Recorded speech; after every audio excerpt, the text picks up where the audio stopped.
Assalamualaikum warahmatullahi wabarakatuh. Alhamdulillah pada kesempatan kali ini kita bisa bertemu lagi sahabat Ali Hawa Channel dimanapun Anda berada.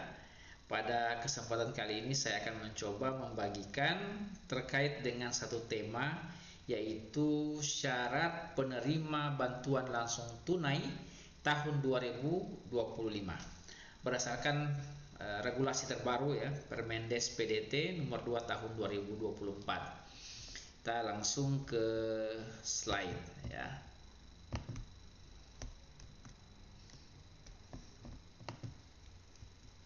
Syarat penerima bantuan langsung tunai BLT tahun 2025 berdasarkan Peraturan Menteri Desa dan Pembangunan Daerah Tertinggal Republik Indonesia nomor 2 tahun 2024 ya. Nah, apa saja kemudian yang menjadi persyaratan? Fokus penggunaan dana desa untuk penanganan kemiskinan ekstrim berupa bantuan langsung tunai desa.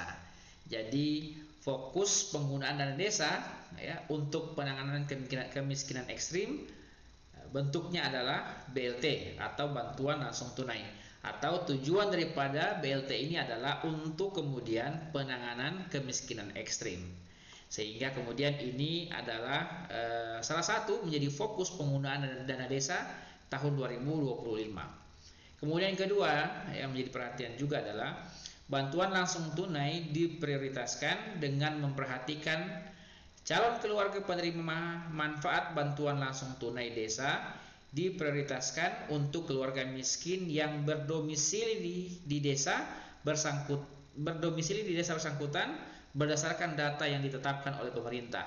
Jadi tidak boleh kemudian mengambil warga ataupun penerima dari desa lain. Kemudian yang berikut, data yang ditetapkan oleh pemerintah menggunakan keluarga desil 1 ya. Data pensasaran percepatan penghapusan kemiskinan ekstrim. Jadi data yang digunakan adalah data desil 1 ya. Kemudian yang berikut, dalam hal tidak terdapat data keluarga miskin yang terdaftar dalam keluarga desil 1, desa dapat menetapkan calon keluarga penerima manfaat bantuan langsung tunai dari keluarga yang terdaftar dalam keluarga desil 2 sampai dengan desil 4 data pensasaran percepatan penghapusan kemiskinan ekstrim. Jadi data ini ada juga di Dinas Sosial ya, terkait dengan desil 1 sampai desil 4. Nah, data ini yang digunakan kemudian menjadi dasar untuk pemberian BLT. Yang pertama diambil adalah desil 1 ya. Desil 1, kemudian kalau seandainya misalnya dari kuota yang ada sudah terpenuhi desil 1, sementara masih ada kuotanya, kemudian berpindah ke desil 2.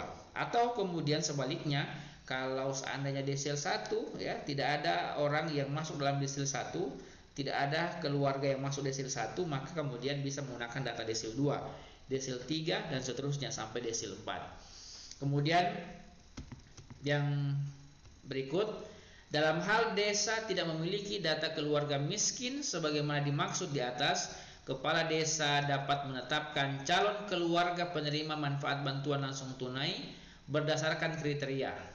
Jadi kalau seandainya pada desil 1, desil 2, desil 3, desil 4 tidak ada kemudian yang terpenuhi ya, tidak ada kemudian mereka itu pada desil 1 sampai desil 4, maka kepala desa ataupun desa ya dapat menentukan calon penerima dengan kriteria ya. Yang pertama adalah kehilangan mata pencaharian. Jadi calon penerima adalah mereka yang kehilangan mata pencaharian.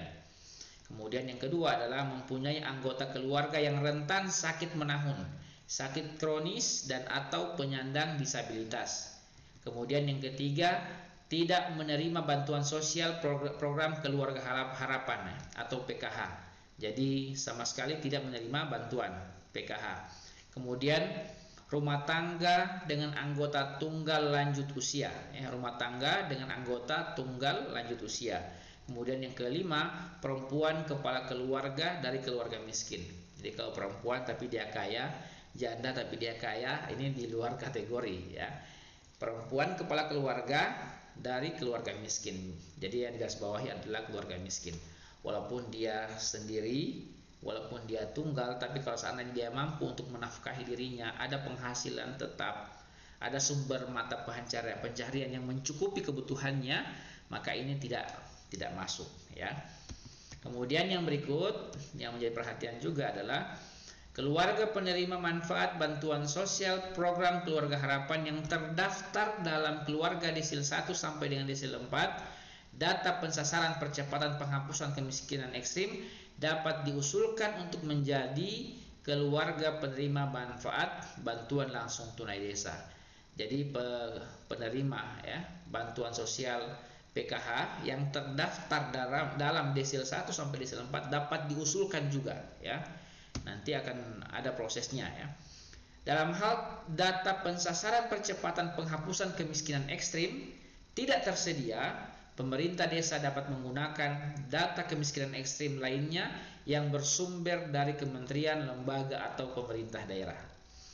Kemudian yang berikut, daftar keluarga penerima manfaat dibahas dan disepakati dalam musyawarah desa dan ditetapkan dengan keputusan kepala desa disertai dengan berita acara kesepakatan musyawarah desa. Jadi di sini poin pentingnya adalah bahwa semua penerima bantuan langsung tunai harus melewati proses musyawarah desa, atau penerima BLT, ya, sudah disaring lewat musdes, sehingga tidak ada kemudian penerima yang disisip, ya, di luar daripada musyawarah. Semuanya dibahas berdasarkan kriteria yang ada lewat musyawarah desa. Kemudian yang berikut, bantuan langsung tunai. Berapa sih besarannya? Besarannya adalah Rp300.000 setiap bulan. Jadi ini sama dengan tahun-tahun sebelumnya, ya. Di tahun 2024 juga besarannya sama, Rp300.000 per bulan. Kemudian yang berikut, bantuan langsung tunai desa diberikan selama 12 bulan per keluarga penerima manfaat. Jadi selama 1 tahun ke depan, penerima BLT ini dijamin, ya, setiap bulannya Rp300.000.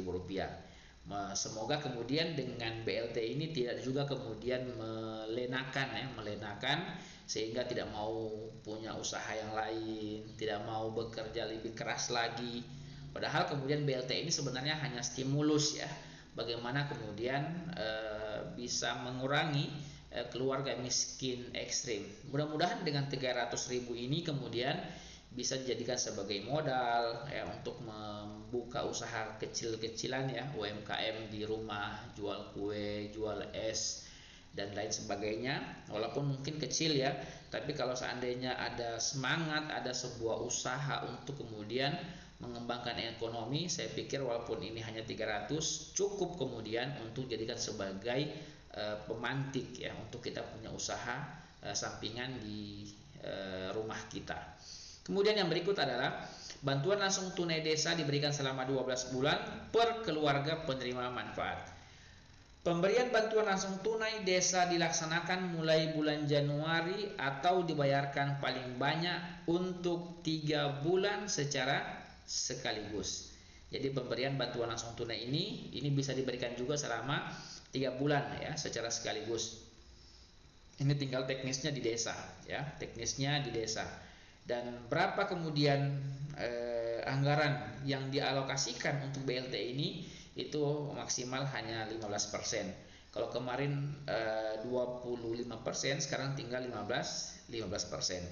Dan otomatis kemudian penerima tahun ini itu berkurang daripada penerima tahun sebelumnya kalau melihat presentasi daripada dana desa, ya, dana persentase kemudian yang diatur untuk fokus penggunaan dana desa. Jadi sahabat Alilihah Channel, mungkin itu yang bisa saya sampaikan, semoga bermanfaat. Jangan lupa untuk tekan tombol subscribe agar kemudian bisa mendapatkan informasi pada video-video selanjutnya.